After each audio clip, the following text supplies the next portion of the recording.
नमस्कार बच्चों। इस वीडियो लेक्चर में हम लोग इन्वायरमेंट के 50 एमसीक्यूज़ को डिस्कस करेंगे और ये जो एमसीक्यूज़ होंगे आपके सारे competitive exam point of view से बहुत ज़्यादा इंपॉर्टेंट होने वाले हैं। तो चलिए स्टार्ट करते हैं बिना टाइम वेस्ट किए। फर्स्ट क्वेश्चन देखते हैं। फर्स्ट क्वेश्चन में कहा गया which of the following is not true about an ecosystem. तो इकोसिस्टम से रिलेटेड कौन सी बात यहाँ पर सही नहीं है, मतलब कौन सी बात यहाँ पर फॉल्स है, आपसे पूछा गया है।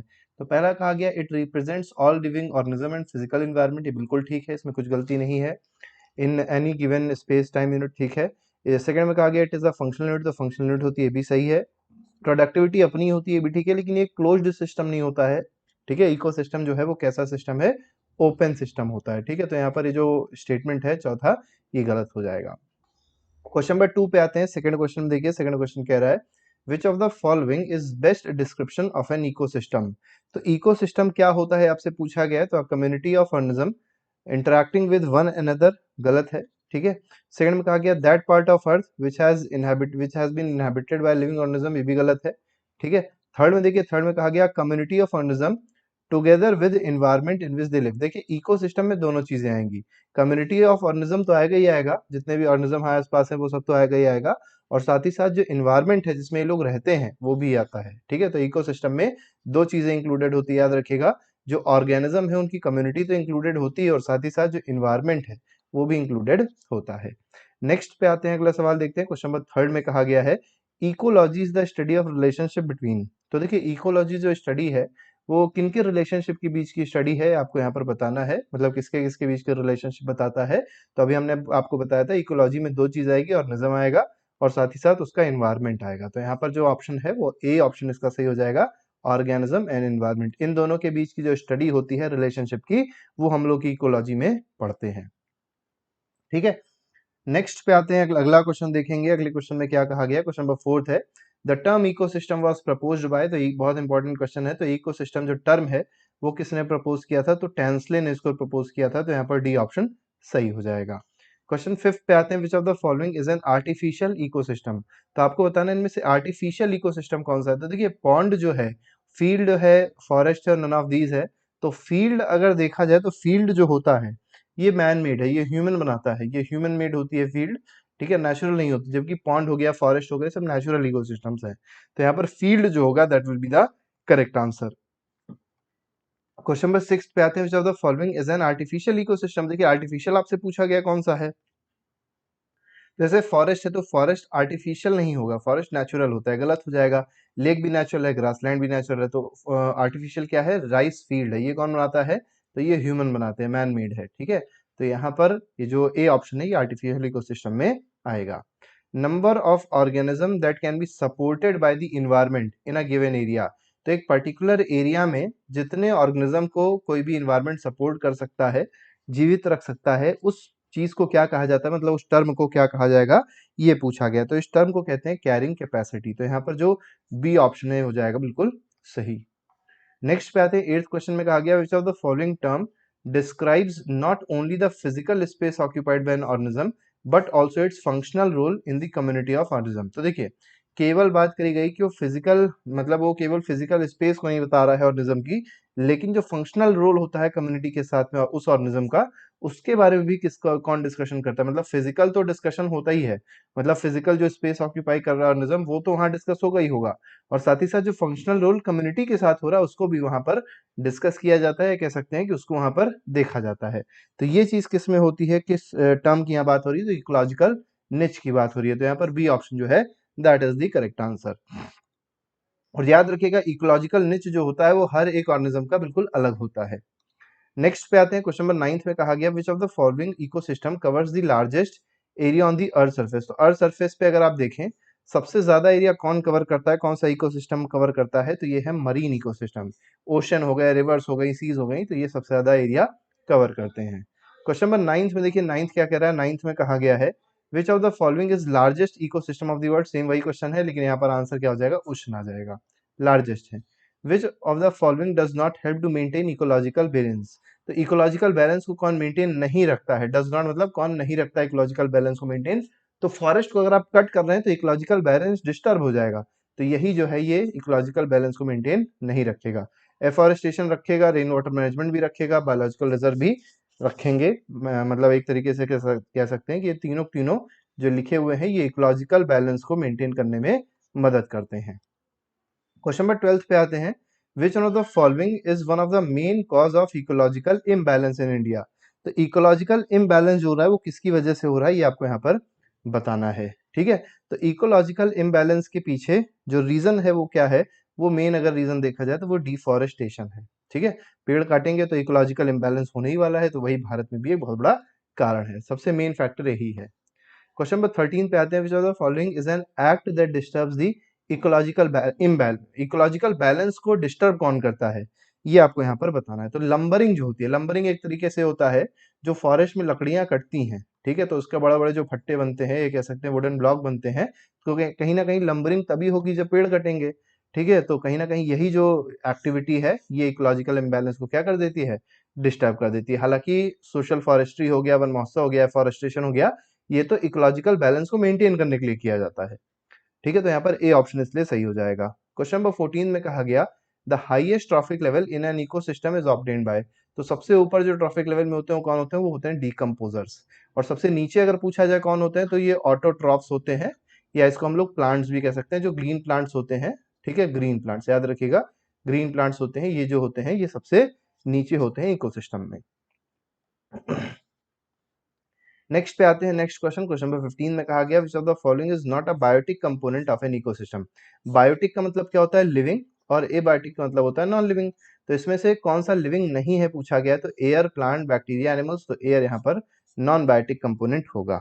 ठीक है, नेक्स्ट पे आते हैं, नेक्स्ट क्वेश्चन, क्वेश्चन नंबर 16 है। 16 में कहा गया the primary source of energy in eco body is. तो इको सिस्टम में या इको बॉडी में अगर बोला जाए प्राइमरी सोर्स एनर्जी का क्या है, तो ये है सोलर एनर्जी। ठीक है, किसी भी चीज को एनर्जी मिल रही है तो किससे मिल रही है, सोलर एनर्जी से ही मिल रही है। नेक्स्ट पे आते हैं ना, फूड चेन मैन इज। अब मैन क्या होता है, तो देखिए मैन जो है वो दो चीज खा सकता है, घास भी खा सकता है। तो जब वो घास खाएगा तो वो प्राइमरी कंज्यूमर हो जाएगा। क्या हो जाएगा, प्राइमरी कंज्यूमर हो जाएगा। और वो अगर देखा जाए तो घास खाने वाले जानवर को भी वो खा सकता है, जैसे गोट को अगर मान लियो खा रहा है, तो गोट गोट ने क्या खाया, गोट ने खाई ग्रास। ठीक है, अब गोट को कौन खाया, गोट को खाया मैन ने, या पर्सन ने, या ह्यूमन बीइंग ने। तो ये कह सकते हैं कि ये प्राइमरी कंज्यूमर हुआ। ठीक है, अब मैन क्या हो जाएगा, सेकेंडरी कंज्यूमर हो जाएगा। तो इसका मतलब ये हुआ कि जो मैन है वो प्राइमरी कंज्यूमर भी हो सकता है और सेकेंडरी कंज्यूमर भी हो सकता है। तो यहाँ पर डी ऑप्शन इसलिए सही हो जाएगा। 10% लॉस रिलेटेड विद, देखिए जैसे जैसे आप एक ट्रॉफिक लेवल से ऊपर जाते हो, ठीक है, जैसे मान लीजिए कई सारे ट्रॉफिक लेवल्स हैं यहाँ पर। ठीक है, ये मान लीजिए 3 ट्रॉफिक लेवल बनाते हैं, तो यहाँ पर जैसे मान लीजिए 100 जूल की एनर्जी है, तो यहाँ पर कितनी हो जाएगी, 10% हो जाएगी 100 का, मतलब 10 जूल बचेगा। ठीक है, और यहाँ पर कितना आएगा, तो 1 जूल आएगा। तो ये जो प्रोसेस है, ये जो लॉ है, क्या कहलाता है, तो transfer of energy from one trophic level to another. तो यहाँ पर ए ऑप्शन जो है that is the correct answer. ठीक है, नेक्स्ट क्वेश्चन पे आएंगे, क्वेश्चन नंबर 19 देखिए। In the marine ecosystem, marine मतलब ये एक जो ओशन हो गए, रिवर्स हो गई, तो इस इकोसिस्टम की बात करी गई है। प्राइमरी प्रोड्यूसर्स क्या होते हैं, जैसे अभी आपने देखा जो ग्रासलैंड इकोसिस्टम, या जो ये कहें कि जो लैंड वाले इकोसिस्टम है, उस केस में अगर देखा जाए तो प्राइमरी प्रोड्यूसर्स होते हैं ग्रीन प्लांट्स। कौन होते हैं, ग्रीन प्लांट्स होते हैं। लेकिन अगर मरीन इकोसिस्टम की बात करी जाती है तो वहां पर फाइटो प्लैंक्टन जो होते हैं वो प्राइमरी प्रोड्यूसर्स होते हैं। ठीक है, नेक्स्ट पे आते हैं, among the biotic components of ecosystem the producer system है। जब पूछा गया प्रोड्यूसर सिस्टम कौन होगा, तो सिंपल सी बात है ग्रीन प्लांट्स होंगे। ठीक है, नेक्स्ट पे आएंगे, कुछ ट्रॉफिक लेवल 1 इंक्लूड्स। अब ट्रॉफिक लेवल 1 का मतलब है प्राइमरी प्रोड्यूसर। ठीक है, ट्रॉफिक लेवल 1 का मतलब क्या होता है, 1 का मतलब होता है जो प्रोड्यूसर है, प्राइमरी प्रोड्यूसर, वो कौन होगा, वो होंगे ग्रीन प्लांट्स। ठीक है, नेक्स्ट पे आते हैं, विच of the following pair is correctly matched. अब आपको बताना है कौन सा ऐसा पेयर है जो करेक्टली मैच्ड है इसमें। ठीक है, तो पहला कहा गया माउंटेन, मोस्ट स्टेबल नहीं, ये ओशन है। मोस्ट स्टेबल इकोसिस्टम पूछा जाए तो ये ओशन होता है। एबायोटिक कंपोनेंट बैक्टीरिया, तो बैक्टीरिया तो एबायोटिक है ही नहीं, ये तो बायोटिक कंपोनेंट है। ग्रीन प्लांट्स इकोसिस्टम बनाते हैं, बात सही है, तो यहाँ पर सी ऑप्शन सही हो जाएगा। रेनफॉल ग्लोबल वार्मिंग से होती है, तो ये नहीं कह सकते, ग्लोबल वार्मिंग और रेनफॉल में कोई भी बहुत ज्यादा रिलेशन नहीं है। नेक्स्ट पे आते हैं, क्वेश्चन नंबर 23 में कहा गया the correct order in food chain of the various और components of terrestrial grass ecosystem.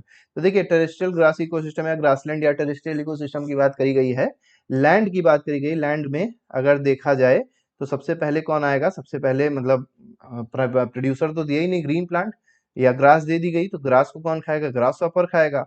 Grass hopper को कौन खाएगा, फ्रॉग खाएगा। फ्रॉग को कौन खाएगा, स्नेक। तो grass, grass hopper, frog, snake, यहाँ पर ए ऑप्शन इसलिए क्या हो जाएगा, बिल्कुल सही हो जाएगा।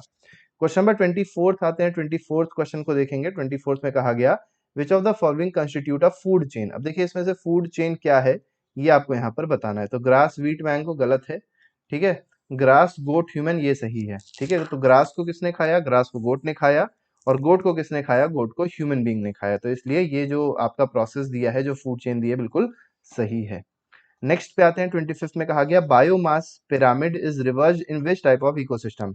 तो बायोमास पिरामिड जो होता है, ठीक है, वो इनवर्स किस में हो जाएगा, वो रिवर्स किस में हो जाएगा, ये आपको यहाँ पर बताना है। तो बायोमास पिरामिड जो होता है पॉन्ड्स के केस में रिवर्स हो जाता है, ठीक है। बायोमास पिरामिड याद रखिएगा, ठीक है। तो ये रिवर्स हो सकता है, और कब रिवर्स हो जाएगा, पॉन्ड के केस में रिवर्स हो जाएगा। Which of the following organism is likely to show the highest concentration of DDT? अब DDT क्या होता है, तो DDT याद रखिएगा नॉन बायोडिग्रेडेबल है। अब इसमें होगा क्या, बायोमैग्निफिकेशन होगा, ठीक है। और बायोमैग्निफिकेशन की वजह से जो इफेक्ट बायोमैग्निफिकेशन का होता है, या DDT का जो कंसेंट्रेशन होता है, सबसे ज्यादा कहाँ पर होगा, तो जितना ऊपर हम लोग ट्रॉफिक लेवल में जाएंगे वहां पर होगा। तो ग्रास हॉपर में नहीं होगा, टोड में नहीं होगा, किस में होगा, स्नेक में होने वाला है, ठीक है। स्नेक में होगा, क्योंकि स्नेक जो है वो सेकेंडरी कंज्यूमर होगा, प्राइमरी कंज्यूमर नहीं होगा। कैटल में भी नहीं होगा, क्योंकि ये तो प्राइमरी कंज्यूमर है। नेक्स्ट पे आते हैं। नेक्स्ट क्वेश्चन, क्वेश्चन नंबर 27 है। इसमें कहा गया which of the following trees is not eco friendly. तो यूकेलिप्टस जो है ये इको फ्रेंडली क्यों नहीं है, इसलिए नहीं है क्योंकि ये ग्राउंड वाटर बहुत ज्यादा एब्जॉर्ब करती है। जिस भी जगह पे यूकेलिप्टस को लगा दिया जाता है वहां पर ग्राउंड वाटर का जो लेवल होता है बहुत ही फॉल कर जाता है, ठीक है, इसीलिए इको फ्रेंडली नहीं है। Which of the following tree environmental hazard किसको कहा जाता है, यही यूकेलिप्टस को इन्वायरमेंटल हैजार्ड भी कहा जाता है। The example of लेंटिक habitat. अब देखिए लेंटिक, एक होता है लोटिक, ठीक है, और एक होता है लेंटिक। अब लोटिक हैबिटेट और लेंटिक हैबिटेट में अंतर क्या है, तो लोटिक जो होगा ये चलता हुआ है, मतलब इसमें जो वाटर होगा ये मूविंग वाटर होगा, जैसे ओशन हो गए, रिवर्स हो गए। और लेंटिक वो होता है जो स्टिल वाटर होता है। स्टिल वाटर का मतलब जैसे पॉन्ड्स हैं, ठीक है, तालाब हो गए, लेक हो गए, ठीक है। तो ये सब क्या हो जाएंगे, लेंटिक हैबिटेट में आ जाएंगे। तो पॉन्ड्स एंड स्वैम्स अगर देखा जाए यही इसका आंसर सही हो जाएगा। रिवर इसमें है तो गलत है, ये भी रिवर है तो गलत है, ऑल ऑफ द बिल्कुल ही गलत है। नेक्स्ट पे आते हैं the transition zone between two distinct communities. अब देखिए एक कम्युनिटी से जब आप दूसरी कम्युनिटी पे आते हैं तो ये जो ट्रांजिशन जोन पड़ती है, इस जोन को क्या कहा जाता है, तो इसको इकोटोन कहा जाता है। और यहाँ पर बायोडाइवर्सिटी याद रखिएगा बहुत ही ज्यादा रिच होती है। 31 में कहा गया which of the following is most stable ecosystem. ये भी आपसे पूछा बताया था अभी हमने आपको। ओशन को कहते हैं मोस्ट स्टेबल इकोसिस्टम। नेक्स्ट पे आते हैं। नेक्स्ट क्वेश्चन, क्वेश्चन नंबर 32 है the cycling of element in an ecosystem. तो देखिए आपको पता होगा कई सारे एलिमेंट जो है वो साइकिल में अपने आप अपने रूप को चेंज करते हैं, और इसी तरीके से वो एटमॉस्फेयर में जाके फिर से अपनी कंसंट्रेशन को मेंटेन रखते हैं। तो इस प्रोसेस को क्या कहा जाता है, तो इसको कहते हैं बायो जियोकेमिकल साइकिल। जैसे आप लोग ने पढ़ा होगा नाइट्रोजन साइकिल हो गई, ऑक्सीजन साइकिल हो गई, कार्बन साइकिल हो गई, ठीक है। तो दो तरीके की मेनली साइकिल होती है, एक मिनरल साइकिल होती है, ठीक है, जो लिथोस्फेयर में जाके कंसंट्रेशन को मेंटेन करता है, और एक गैस साइकिल होती है जो एटमॉस्फेयर में कंसंट्रेशन को क्या करता है, मेंटेन रखता है। 33 में कहा गया which of the following is not related with ecological balance. तो इकोलॉजिकल बैलेंस से क्या रिलेटेड नहीं है, वाटर मैनेजमेंट है, एफॉरेस्टेशन भी है, इंडस्ट्रियल मैनेजमेंट का कोई मतलब इकोलॉजिकल बैलेंस से हालांकि नहीं है, वाइल्ड लाइफ प्रोटेक्शन से तो है, ठीक है। तो यहाँ पे सबसे कम मतलब अगर देखा जाए किसमें होता है, तो इंडस्ट्रियल मैनेजमेंट। इंडस्ट्री का मैनेजमेंट अलग चीज है और इंडस्ट्री के पॉल्यूशन को रोकना अलग चीज है, ठीक है। तो यहाँ पर अलग बातें हो जाएंगी। तो यहाँ पर सी ऑप्शन जो है वो कहीं ना कहीं इकोलॉजिकल बैलेंस से मतलब नहीं रखता है। Ecology is a permanent economy is the slogan of which movement.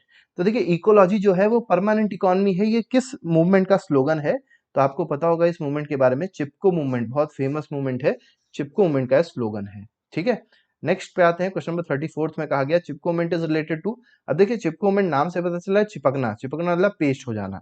तो क्या हुआ था कि जो ट्रीज थे, ट्रीज को काटने जब बहुत सारे लोग आए, तो उससे जो वहां की मतलब गांव की जो महिलाएं थी, पुरुष थे, वो जाके ट्री से चिपक गए कि हमको काट दो, अगर आपको ट्री काटना है तो हमको काटना पड़ेगा, ठीक है। तो ये सब चीजें हुई थी, ये मूवमेंट था, तो ये किसके लिए, प्लांट को कंजर्व करने के लिए था, ठीक है। नेक्स्ट पे आते हैं। नेक्स्ट क्वेश्चन, क्वेश्चन नंबर 36 है which of the following is correct sequence of ecosystem in order of decreasing productivity. Decreasing का मतलब ये है सबसे ज्यादा जहां है उसको सबसे पहले रखेंगे और फिर कम। ठीक है, तो डिक्रीजिंग प्रोडक्टिविटी के हिसाब से आपको बताना है जो ऑर्डर है वो क्या होगा। तो सबसे ज़्यादा अगर आप देखेंगे, सबसे ज़्यादा कहाँ पर प्रोडक्टिविटी होती है, वो होती है ओशन में, इसके बाद मैंग्रोव, फिर लेक और लास्ट में किसमें होती है, ग्रासलैंड। तो यहाँ पर डी ऑप्शन सही हो जाएगा। विच of the following is correct, तो आपको बताना है यहाँ पर करेक्ट कौन सा है। पहला कहा गया the energy flow in biospheric ecosystem unidirectional, यही आपका सही है। ठीक है, क्योंकि आपको पता होगा जो एनर्जी का फ्लो होता है वो हमेशा यूनिडायरेक्शनल होता है, वापस नहीं आ सकती एनर्जी। ठीक है, नेक्स्ट पे आते हैं क्वेश्चन नंबर 38 में। देखिए क्या कहा गया, मेजरिंग यूनिट ऑफ या measurement unit of ecological footprint. अब देखिए इकोलॉजिकल फुटप्रिंट जो होता है उसकी मेजरमेंट यूनिट क्या होती है, तो वो होती है ग्लोबल हेक्टेयर्स। तो यहाँ पर ए ऑप्शन सही हो जाएगा। Minimum area of land required to complete sustain the life of a person is called. तो देखिए जो मिनिमम एरिया रिक्वायर्ड होता है, ठीक है, किस चीज के लिए, कि लाइफ को सस्टेन कर सकें, किसी पर्सन की लाइफ को सस्टेन कर सकें, उस मिनिमम एरिया को क्या कहा जाता है, तो इसको कहा जाता है इकोलॉजिकल फुटप्रिंट। नेक्स्ट पे आते हैं, और इसकी यूनिट अभी हमने ऊपर देखी थी। Who of the following use the term deep ecology for the first time. Deep ecology की बात सबसे पहली बार किसने करी थी, तो ये करी थी आर्न नीस ने। तो यहाँ पर डी ऑप्शन सही है। 41st पे आते हैं, द कंसेप्ट ऑफ इकोलॉजिकल निच वाज इनिशिएटेड बाय। तो इकोलॉजिकल निच का जो कंसेप्ट है वो किसने दिया है, आपको यहाँ पर बताना है। तो ग्रिनल ने दिया था। किसने, ग्रिनल ने दिया था। 42nd में आते हैं, the millennium ecosystem assessment describes the following major categories of ecosystem services provisioning supporting regulating preserving and cultural. Which of the following is supporting service. आपको बताना है सपोर्टिंग सर्विस इसमें से कौन सी होगी। ठीक है, यहाँ पर कई सारी कैटेगरीज दी हैं सर्विसेज की, जैसे प्रोविजनिंग हो गई, सपोर्टिंग हो गई, रेगुलेटिंग हो गई। आपको बताना है सर्विस की कैटेगरी में कौन सा आएगा, ये आपको यहाँ पर बताना है। तो nutrient cycling and crop pollination जो दिया है ये सपोर्टिंग सर्विस की कैटेगरी में आएगा। नेक्स्ट पे आते हैं, नेक्स्ट क्वेश्चन 43 है, which of the following is correct sequence of a food chain. Food chain का आपको यहाँ पर सीक्वेंस बताना है। तो सबसे पहले डायटम्स आएंगे, फिर क्रुस्टेशियंस आएंगे और लास्ट में हेरिंग्स आएंगे। तो यहाँ पर ये याद रखिएगा, ए ऑप्शन इसमें सही है। ठीक है, नेक्स्ट पे आते हैं क्वेश्चन नंबर 44 में, विच of the following shows density gradient of water system. तो वाटर सिस्टम का डेंसिटी ग्रेडियंट कौन शो करता है, तो ये पिक्नोक्लाइन होगा। तो यहाँ पर सी ऑप्शन सही है। ठीक है, तो वाटर सिस्टम का क्या शो करता है, डेंसिटी ग्रेडियंट ये शो करता है। ठीक है, कि डेंसिटी कैसे कैसे चेंज हो रही है। नेक्स्ट पे आते हैं, 45th क्वेश्चन में कहा गया, in the grassland tree do not replace the grasses as a part of an ecological succession because of. देखिए ग्रासलैंड में अगर देखा जाए तो ग्रास की जगह ट्री नहीं हो सकते हैं। ठीक है, इकोलॉजिकल सक्सेशन तो होता है, लेकिन उससे जो ग्रासेस होती हैं उसकी जगह ट्री नहीं आ सकते। अब आपको बताना है ऐसा क्यों होता है, तो ऐसा इसलिए होता है क्योंकि ग्रासलैंड्स में वाटर की बहुत ज़्यादा नहीं होती है अवेलेबिलिटी, और कहीं ना कहीं फायर लग जाते हैं, इसकी वजह से ऐसा होता है कि वहाँ पर ट्रीज नहीं उग पाते हैं। नेक्स्ट पे आते हैं, 46 क्वेश्चन में क्या कहा गया है, which of the following is the correct sequence of the phase of biotic succession. अब बायोटिक सक्सेशन जो है उसका करेक्ट सीक्वेंस बताना है यहाँ पर क्या होगा। तो सबसे पहले होता है नडेशन। ठीक है, नडेशन होता है, फिर माइग्रेशन होता है, फिर एक्सेस होती है, फिर रिएक्शन और फिर स्टेबलाइजेशन। तो यहाँ पर ए ऑप्शन जो है that is the correct answer. Next पे आते हैं 47th क्वेश्चन। देखिए 47th क्वेश्चन में कहा गया, which of the following is correct order of biological organization ranging from organism to biosphere। तो organism से अगर स्टार्ट करें बायोस्फीयर की तरफ जाएं तो इसकी जो करेक्ट सीक्वेंस है वो क्या होगी। तो सबसे पहले ऑर्गेनिज्म से कहाँ जाना है हम लोग को, ठीक है, बायोस्फीयर पे जाना है। ठीक है, बड़े छोटे से बड़े पे जाना है। तो सबसे पहले आएगा पॉपुलेशन, फिर आएगा लैंडस्केप, फिर आएगी कम्युनिटी और लास्ट में क्या आएगा, इकोसिस्टम। तो यहाँ पर डी ऑप्शन क्या हो जाएगा, बिल्कुल सही हो जाएगा। 48th पे आते हैं, दो स्टेटमेंट यहाँ पर देखिए, कुछ स्टेटमेंट्स दिए गए हैं, आपको बताना है कौन सा स्टेटमेंट इसमें करेक्ट है। पहला दिया गया, इकोसिस्टम जो टर्म था वो किसने पहली बार यूज किया, टांसले ने यूज किया, बिल्कुल ठीक है। Those organism which produce their food themselves, इसको ऑटोट्रॉफ कहा जाता है, बिल्कुल सही है। तो फर्स्ट और सेकंड तो सही हो गया। Consumer consume their food through the process, ये बिल्कुल गलत है। Decomposers convert inorganic matter into, ये भी गलत है। ठीक है, तो इसमें पहला और दूसरा क्या हो जाएगा, सही हो जाएगा। विच of the following statement is true about bionomics. अब बायोनॉमिक्स से रिलेटेड आपको बताना है, जो बात यहाँ पर सही है वो आपको यहाँ पर बतानी है कि बायोनॉमिक्स जो है वो क्या होता है। ठीक है, बायोनॉमिक्स से रिलेटेड आपको दो बात आपको बातें बतानी कौन सी सही है। तो इसका मतलब होता है मैनेजमेंट ऑफ लाइफ, बिल्कुल ठीक है। It is synonymous with ecology, ecology की मतलब एक तरीके से कह सकते हैं कि मतलब उसी का ही एक पर्यायवाची है, सिनोनियम है, बिल्कुल ठीक है। It stresses on value of natural system which influences human systems, ये भी ठीक है। तो यहाँ पर तीनों के तीनों जो रीजन है, जो तीनों ऑप्शन है वो बायोनॉमिक्स से रिलेटेड है, बिल्कुल ही सही है। In the context of ecosystem productivity, अब इकोसिस्टम प्रोडक्टिविटी से रिलेटेड आपसे कुछ बातें पूछी गई हैं। Marine upwelling zones are important as they increase the marine productivity by bringing the. अब देखिए, मरीन प्रोडक्टिविटी जोन जो होती है, मरीन अपवेलिंग जोन जो होती है, मरीन अपवेलिंग जोन यहाँ पर होता क्या है?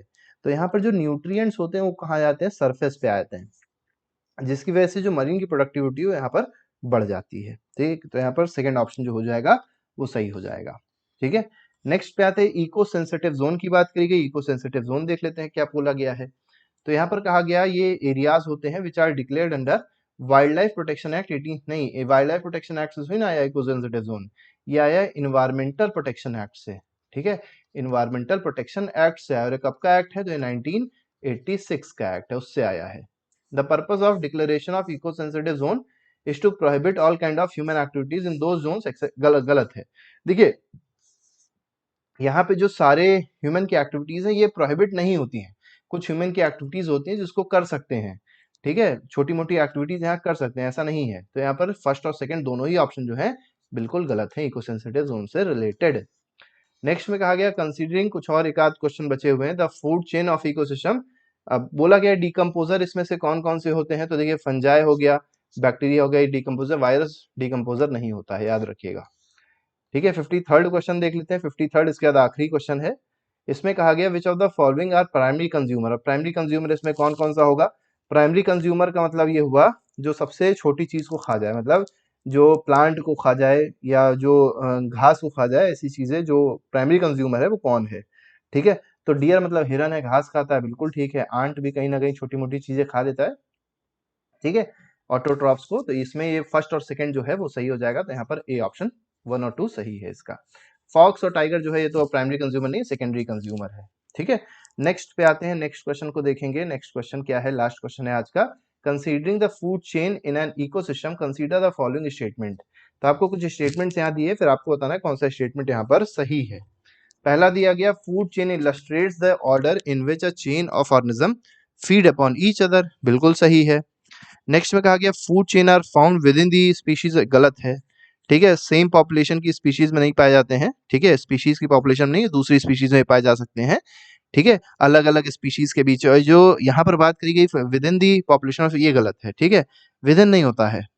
Food chain illustrates number of organism which are eaten by others, तो जो अदर्स ईट करते हैं वो फूड चेन नहीं होता है, फूड वेब की यहाँ बात हो रही है। ठीक है, फूड वेब की बात करी जा रही तीसरे में, तो पहला केवल सही था, बाकी सेकंड और थर्ड क्या है? गलत है। तो यहाँ पर फर्स्ट ऑप्शन सही हो जाएगा। तो इस तरीके से ये एनवायरनमेंट के हम लोग ने कुछ क्वेश्चंस को डिस्कस किया।